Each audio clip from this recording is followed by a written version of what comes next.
पहले पूर्वावलोकन से पढ़ेंगे, फिर आरआरबी में जितने प्रीवियस ईयर पेपर्स हैं उनको हल करेंगे। ठीक है, तो पहले पूर्वावलोकन का पढ़ेंगे, उसके पढ़ने के बाद आरआरबी का पेपर करेंगे। आप लोग खुद देखेंगे कि कितना इसमें से क्वेश्चन फंस रहा है। पूर्वावलोकन बहुत अच्छी किताब है, इसलिए हम इसको पढ़ा रहे हैं। तो आइए देखते हैं क्या है पूर्वावलोकन में। पूर्वावलोकन हम लोग क्या पढ़ेंगे, भौतिक विज्ञान।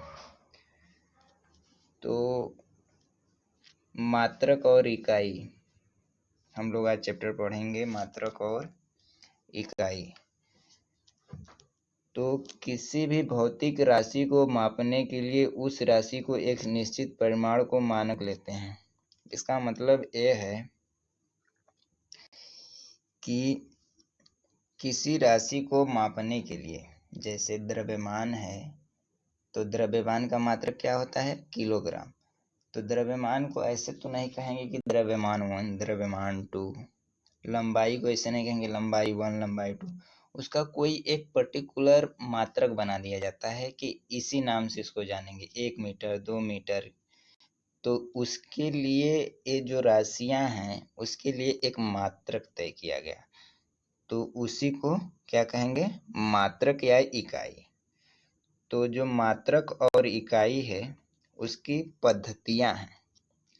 तो पद्धतियां जो हैं वो 3-4 प्रकार की हैं। तो पहला जो है सीजीएस पद्धति है। तो सी से सेंटीमीटर, जी से ग्राम, एस से सेकेंड। तो द्रव्यमान को लंबाई को सेंटीमीटर में, द्रव्यमान को ग्राम में, समय को सेकेंड में जिस पद्धति में मापते हैं उसे सीजीएस पद्धति कहते हैं। ठीक है, और आगे देखेंगे एफपीएस पद्धति। तो एफपीएस पद्धति क्या होता है, फुट पाउंड सेकेंड। लंबाई को फुट में, द्रव्यमान को पाउंड में और समय को सेकेंड में जिस मात्रक में मापते हैं उसे फुट पाउंड सेकेंड पद्धति कहते हैं। एमकेएस पद्धति वर्तमान में प्रचलित सबसे महत्वपूर्ण पद्धति जो है वो एमकेएस पद्धति है। इसमें लंबाई को मीटर में, द्रव्यमान को किलोग्राम में, समय को सेकेंड में मापते हैं। और जो सबसे इम्पोर्टेंट चौथा है वो एसआई पद्धति है। एसआई पद्धति से क्वेश्चन जरूर आते हैं भाइयों, जरूर आते हैं। तो एसआई पद्धति 1960 में पेरिस में अंतर्राष्ट्रीय मापतौल के महाधिवेशन में इस पद्धति को स्वीकार किया गया। तो क्या है कि एसआई पद्धति हर देशों में एसआई पद्धति ही माना जाता है। तो एसआई पद्धति हम लोग पढ़ेंगे, सबसे इम्पोर्टेंट यही है और यही हम लोग पढ़ेंगे आगे, इसी को याद करना। ठीक है, तो भौतिक राशियां कितनी होती हैं, भौतिक राशियां होती हैं 7।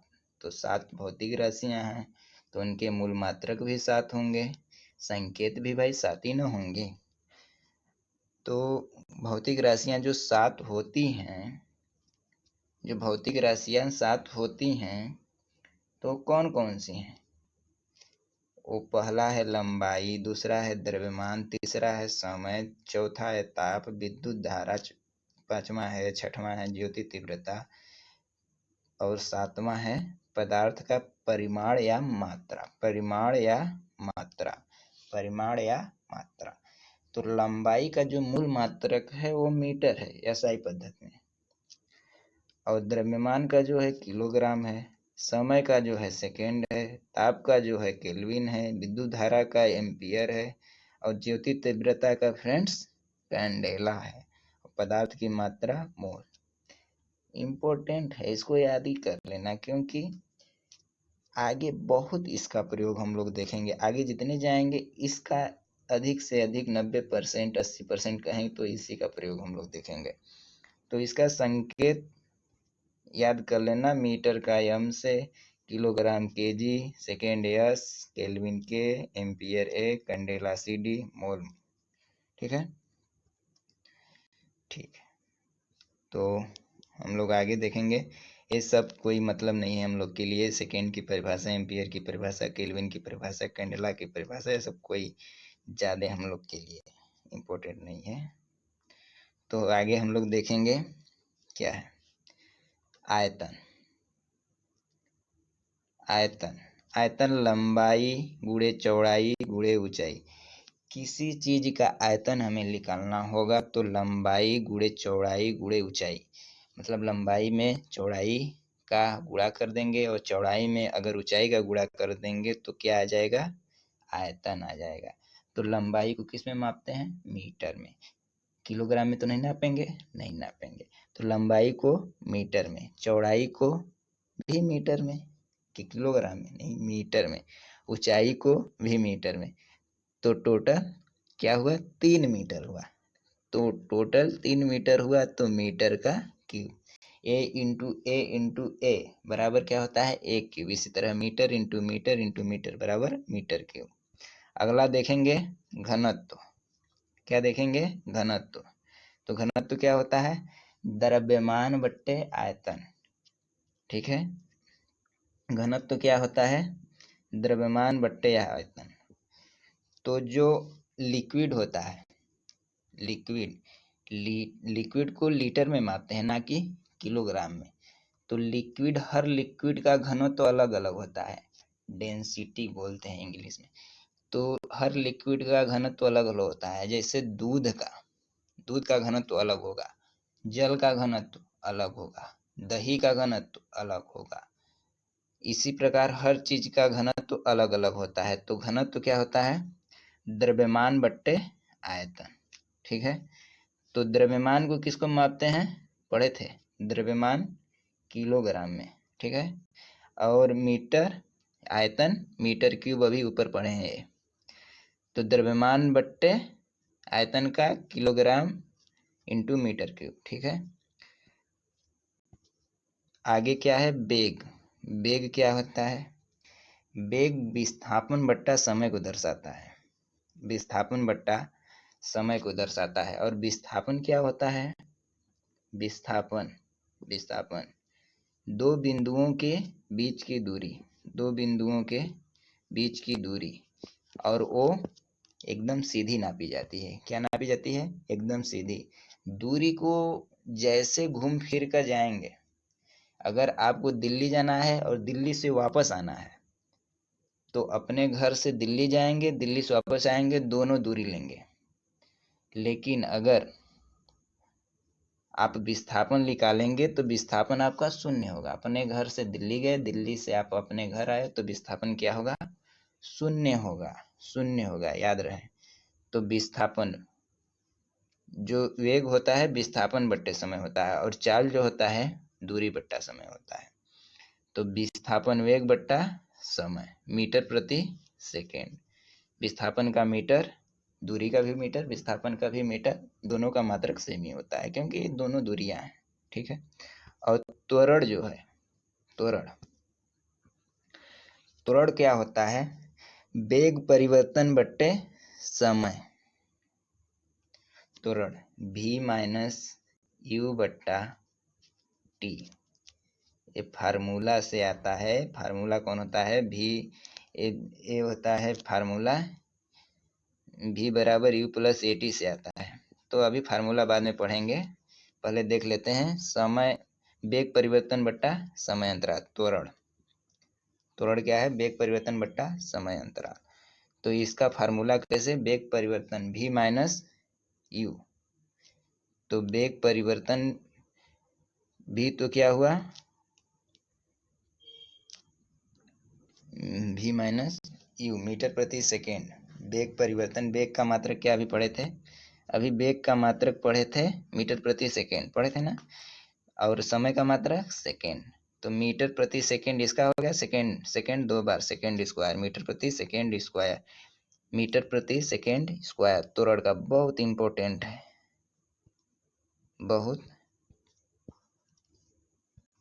बहुत इंपॉर्टेंट है, मीटर प्रति सेकेंड स्क्वायर।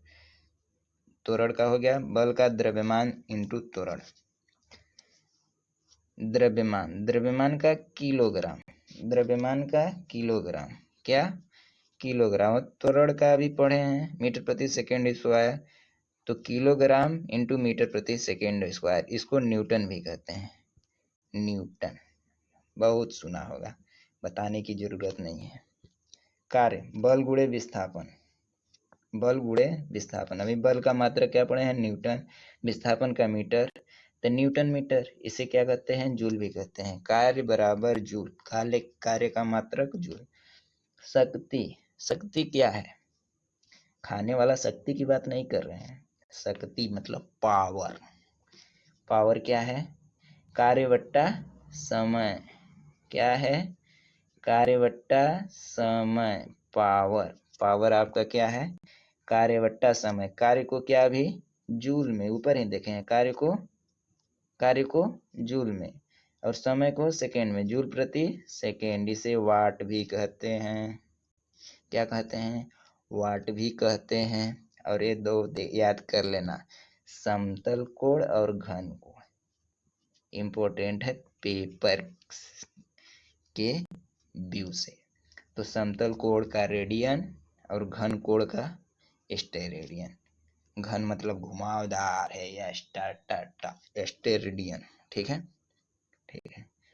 तो मोल की परिभाषा देख लो, वैसे पूछा तो नहीं जाएगा, देख लेते हैं।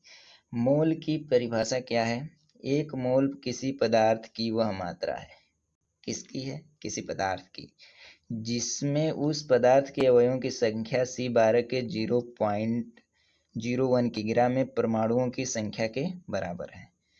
तो यानी जो मोल है, एक मोल कार्बन 12 के 0.01 किग्रा में परमाणुओं की संख्या है, बस इतना याद करो। व्युत्पन्न मात्रक क्या होते हैं, ये देखो एक टॉपिक देख लो, व्युत्पन्न मात्रक। अभी हम लोग केवल 7 मात्रक पढ़े हैं, कितने पढ़े हैं, 7 मात्रक पढ़े हैं, लेकिन उसके अलावा भी तो होते हैं भाई, उसके अलावा भी तो होते हैं, तो उन्हें ही व्युत्पन्न मात्रक कहते हैं, क्योंकि ये मूल मात्रकों से उत्पन्न होते हैं। किससे होते हैं, मूल मात्रकों से उत्पन्न होते हैं, इसलिए इसे व्युत्पन्न मात्रक कहते हैं। ठीक है, ठीक है। अब देखो, थ्योरी तो इतना ही था, थ्योरी पढ़ लिए। अब ये जो क्वेश्चन है, अब इसको हम लोग करेंगे, क्या करेंगे, क्वेश्चन करेंगे। और देखना क्वेश्चन में बहुत इंटरेस्टिंग है, क्या है, ये सब किस में आया है, बीपीएससी में। किसका कर रहे हैं भैया आप लोग, बीपीएससी का कर रहे हैं, यूपीएससी का यूपीपीसीएस पीएससी का करेंगे। इतना बड़ लेवल, अरे भैया इतना बड़ लेवल करोगे तभी तो आरआरबी निकलेगा, क्योंकि आरआरबी बड़े पेपरों को टारगेट करती है। ठीक है, तो क्या है पहला क्वेश्चन, पहला क्वेश्चन है कौन सी मूल भौतिक राशि है। तो कई ठो पढ़े थे, 7 ठो। द्रव्यमान, मीटर, द्रव्यमान, मीटर, और क्या क्या पढ़े थे, द्रव्यमान का किलोग्राम, मीटर, ज्योति तीव्रता, पदार्थ की मात्रा, और क्या था, विद्युत धारा, ताप। ठीक है, तो 7 ठो पढ़े थे। तो कौन है इसमें, बल तो नहीं लग रहा है, बल व्युत्पन्न है, कार्य भी नहीं है, वेग भी नहीं, केवल विद्युत धारा है। कौन है, विद्युत धारा। तो याद रहेगा विद्युत धारा कौन कौन है, लंबाई है, द्रव्यमान है, समय, ताप, विद्युत धारा, ज्योति तीव्रता, पदार्थ की मात्रा। ये 7 मूल राशियां हैं। मूल राशियों के मात्रक एक दूसरे से पूर्णतः स्वतंत्र हैं। क्या कह रहा है फ्रेंड्स, कि मूल राशियों के मात्रक जो हैं एक दूसरे से स्वतंत्र हैं, बिल्कुल स्वतंत्र हैं, क्योंकि सभी अलग अलग हैं, तथा इनमें से किसी एक को किसी अन्य मात्रक में बदला था उसे संबंधित नहीं किया जा सकता है। ताप का केल्विन है, लंबाई का मीटर है, द्रव्यमान का किलो। इनको क्या आपस में मर्ज कर सकते हो, बिल्कुल नहीं कर सकते, बिल्कुल नहीं कर सकते। तो शक्ति का मात्रक क्या होता है, वाट, अभी पढ़े थे ऊपर, शक्ति का मात्रक वाट, याद रखना, शक्ति का मात्रक वाट। तो कुछ जानकारी दिया गया है, उसको भी देख लेते हैं, कि भौतिकी में शक्ति या विद्युत शक्ति वह दर है जिस पर कोई कार्य किया जाता है या ऊर्जा संचारित होती है। तो शक्ति का क्या पढ़े थे, P बराबर W/T, कार्य बट्टा समय, कार्य का जूल, और समय का सेकेंड, जूल प्रति सेकेंड, जूल प्रति सेकेंड। इसको क्या कहते हैं? एसआई में मात्रक वाट कहते हैं, जूल प्रति सेकेंड। ठीक है, तो अगला क्वेश्चन तीसरा देखेंगे। विद्युत शक्ति, विद्युत शक्ति का मात्रक क्या है? विद्युत शक्ति का मात्रक वाट, विद्युत शक्ति का मात्रक वाट, विद्युत शक्ति का मात्रक। वही है यार, शक्ति है या विद्युत शक्ति है, दोनों सेम ही तो है यार। ठीक है, वाट। ठीक है, बल का मात्रक याद कर लो भैया, इससे तो याद कर लो।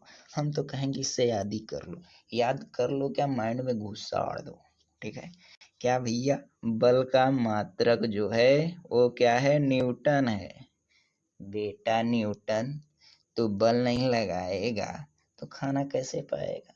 ठीक है, ये तो हो गई फनी वाली बात। तो थोड़ा जानकारी भी ले लेते हैं। बल जो है का मात्रक, जो एसआई मात्रक है, वो न्यूटन है या किलोग्राम मीटर प्रति सेकेंड स्क्वायर होता है। बल बराबर द्रव्यमान इंटू त्वरण। तो किसी वस्तु पर लगा बल क्या कहता है? वस्तु के द्रव्यमान तथा उसमें उत्पन्न त्वरण के गुणनफल के बराबर होता है। इतना बड़ा जानकारी क्यों लें, हम सीधे ना लिख लेंगे बल बराबर द्रव्यमान इंटू त्वरण। भैया लिख लेंगे, हम तो कहेंगे भैया जी हम लिख लेंगे। कहोगे कि नहीं? बिल्कुल कहेंगे। तो कार्य का मात्रक बताई दो, अभी पढ़ाए थे, बुलाना नहीं। कार्य का मात्रक जूल होता है। क्या होता है? कहेंगे भैया जी क्या होता है? जूल होता है।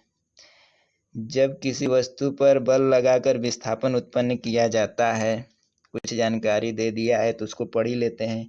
जब किसी वस्तु पर बल लगाकर विस्थापन उत्पन्न किया जाता है तो बल द्वारा किया गया कार्य बल तथा बल की दिशा में विस्थापन के गुणनफल को के बराबर होता है। कहना क्या चाहता है? कहना कुछ नहीं चाहता है, कहना यही चाहता है कि W बराबर एफ होता है, W बराबर एफ होता है। और इतना लंबा चौड़ा दे दिया है, बस इसमें एक चीज अच्छी दे दी है। क्या दे दी है? एक कार्य जो है एक अदिश राशि है। क्या है? अदिश राशि है। इसका मात्रक जो है न्यूटन मीटर है, जिसे जूल कहते हैं। ठीक है, बस एक ही अच्छी जानकारी क्या दी? अदिश राशि। अदिश राशियां क्या होती हैं? जिसमें परिमाण होता है तथा दिशा नहीं। यही होता है ना, कुछ भटक रहे हैं तो आगे देख लेंगे। अदिश राशि है, बस इसे याद कर लेंगे। कार्य एक अदिश राशि है जिसमें दिशा नहीं होती है, अदिश राशि होती है। ठीक है, तो आवृत्ति, आवृत्ति क्या है? क्वेश्चन छठवां। आवृत्ति को किस में मापा जाता है? हर्ट्ज में, हर्ट्ज में, हर्ट्ज में। किस में मापा जाता है? तो हर्ट्ज में। हर्ट्ज जो या अब्बा जी आ रहे हैं, क्या आ रहे हैं? अब्बा जी आ रहे हैं। किस में पूछा गया है? तो बीपीएससी में पूछा गया है। किस में पूछा गया है? बीपीएससी। तो आवृत्ति का एसआई मात्रक क्या होता है? हर्ट्ज होता है। एक सामान्य पुरुष जो है 20 हर्ट्ज से 20,000 हर्ट्ज आवृत्ति को सुनने में सक्षम होता है। एक क्वेश्चन न जाने कितनी बार पूछ लिया है एसएससी ने, आरआरबी ने, लेकिन लड़कों को क्या है? ध्यान देना ही नहीं है। भैया हम तो ध्यान दे रहे हैं, हमें निकालना है आरआरबी। अब आपकी मर्जी, आप ध्यान दो या ना दो। ठीक है, तो आवृत्ति का मात्रक हर्ट्ज। और अगला क्वेश्चन भी दे दिया कि हर्ट्ज को क्या मापा जाता है? तो आवृत्ति में। भैया क्या आखिर में क्या साबित करना चाहता है? कि हम बकलोल हैं? है नहीं, ऐसा कहना गलत है, हम बुद्धिमान हैं। ठीक है, तो आगे देखेंगे। आठवां क्वेश्चन। आठवां क्वेश्चन क्या है? चालक की वैद्युत प्रतिरोधकता। थोड़ा भटकते हैं भाई, तो थोड़ा तुम भी पढ़ लिया करो ना भाई। चालक की वैद्युत प्रतिरोधकता की इकाई है।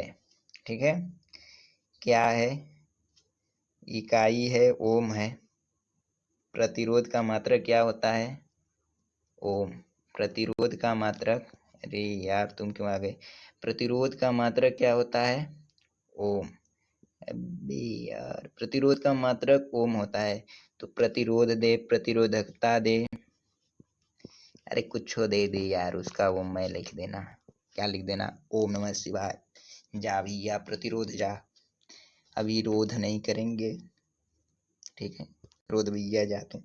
तो किसी पदार्थ की वैद्युत प्रतिरोधकता उस पदार्थ विद्युत धारा को प्रवाह का विरोध करने की क्षमता का पता चलता है। कम प्रतिरोधकता वाले पदार्थ आसानी से विद्युत आवेश को चलने देते हैं। इसका मात्रक इकाई ओम मीटर है। तो थोड़ा सा हमको लग रहा है गड़बड़ बोल दिया, इसलिए यहाँ स्टार लगा दिया है। ये ओम नहीं रहेगा, ओम मीटर रहेगा। क्या रहेगा? ओम मीटर। तो यही जाए सही है, ओम मीटर। वैसे ओम भी लगा सकते थे लेकिन गलत होगा। तो वैद्युत प्रतिरोधकता ओ बटा बराबर पी बराबर क्या है? पी नहीं है, रो है। रो बराबर आर, और ए नहीं है, ए क्षेत्रफल है, ए बट्टा एल। जहाँ आर जो है पदार्थ, इसको समझ लेते हैं। क्या समझ लेते हैं? जहाँ आर जो है पदार्थ की विद्युत प्रतिरोध ओम है। ए ओम है, नक्की ए ओम है, ए। तो ओम है, और यल पदार्थ के टुकड़े की धारा की दिशा में लंबाई, सीधा लंबाई कहो ना यार, ए जो है क्षेत्रफल कहो, धारा की दिशा में लंबवत पदार्थ का क्षेत्रफल। इतना हम लोग को डीपली नहीं पढ़ना है भैया। तुम यूपीएससी हमें क्रैक नहीं कराओगे, हम लोग करेंगे तो आरआरबी क्रैक। ठीक है, तो आरआरबी के लिए पढ़ रहे हैं तो आरआरबी की तरह ही पढ़ेंगे बिल्कुल। तो फराड या फैरड धारिता का वोल्ट वैद्युत विभवांतर का एम्पियर विद्युत धारा का वो ओम तथा वैद्युत प्रतिरोध। ठीक है, तो फैरड का जो मात्रक है धारिता, वोल्ट का विभवांतर, ठीक है, और क्या? एम्पियर विभवांतर, वोल्ट वैद्युत। अरे यार कहाँ कहाँ फंस गए यार, कहाँ फंस गए? फिर से दिए गए विकल्पों में फराड या फैरड धारिता का वोल्ट, वैद्युत विभवांतर का एम्पियर, धारिता का वोल्ट, वैद्युत विभवांतर का एम्पियर, विद्युत धारा का ओम, वैद्युत प्रतिरोध का मात्रक है। अबे यार फंसा दियो ना, फंसा दियो ना। नहीं पढ़ेंगे। क्यों नहीं पढ़ेंगे? उल्टा पढ़ेंगे। प्रतिरोध का मात्रक ओम, वैद्युत धारा का मात्रक एम्पियर, विभवांतर का वोल्ट। देखें कैसे आसानी से हो गया, बिल्कुल हो गया। ओम मीटर किस का मात्रक अभी पढ़े थे? प्रतिरोधकता का। ओम मीटर प्रतिरोधकता का। ठीक है, अब आगे देखेंगे, 10वां तक देख लेते हैं आपका, बाकी कल देखेंगे। तो 10वां क्या है? निम्नलिखित युग्मों में कौन सा सुमेलित नहीं है? अब कहाँ से आ गया लेंस की क्षमता? अब इन तो पढ़े नहीं थे, तो पढ़ो ना भाई, एक ही चीज पढ़ोगे दिन भर। दाब का मात्रक, रेडियोएक्टिव की सक्रियता, ऊष्मा का मात्रक। अब देखो क्या है कि लेंस को डायोप्टर में ही मापते हैं, और दाब को जो होता है पास्कल में ही मापते हैं, और रेडियोएक्टिव पदार्थ की सक्रियता को क्यूरी में मापते हैं। लेकिन ऊष्मा को जूल में नहीं मापते हैं, गलत है। ऊष्मा को कैलोरी, कितनी कैलोरी देंगे तो तुम चलोगे, तो ऊष्मा को कैलोरी में मापते हैं। ठीक है, ठीक है, तो एडिशनल जानकारी इसका पढ़ लेते हैं भाई। क्या दिया है? किसी रेडियो एक्टिव पदार्थ की सक्रियता से तात्पर्य प्रति इकाई समय में अपक्षय होने वाले नाभिकों की संख्या से है। ठीक है, एसआई प्रणाली में इसकी इकाई को बेकुरल है, यानी हमने गलत पढ़ा दिया। ऊष्मा का मात्रक जूल ही होता है, कैलोरी तो क्या होता है? ऊष्मा का कैलोरी तो होता है। ठीक है, ऊष्मा का मात्रक जूल है, रेडियो एक्टिव पदार्थ की कहेंगे। अब सर जी को कुछ आता है नहीं, पीडीएफ देख के पढ़ा रहे हैं। अरे बाबू भैया जी, हम भूल गए थे, गलती हो गई, माफ कर दियो, आगे से नहीं होगी। ठीक है। रेडियो एक्टिव पदार्थ की सक्रियता जो है वो क्यूरी में नहीं, बेकुरल में मापा जाता है। क्यूरी क्या थे भैया? क्यूरी खोज किए थे यार रेडियो पदार्थ की सक्रियता का। ठीक है, तो आज के लिए इतना ही। देखेंगे अगला पार्ट 2। पूरा किताब पढ़ेंगे और पूरा किताब आप लोग को पढ़कर जाना है। ठीक है, क्या करना है? पूरा किताब पढ़कर जाना है। और भैया अगर वीडियो थोड़ा भी अच्छा लगा हो ना तो सब्सक्राइब कर देना, ताकि जो नोटिफिकेशन है आपके यहाँ तक पहुँच जाए और किताब आप पढ़ लो। ठीक है, थैंक यू।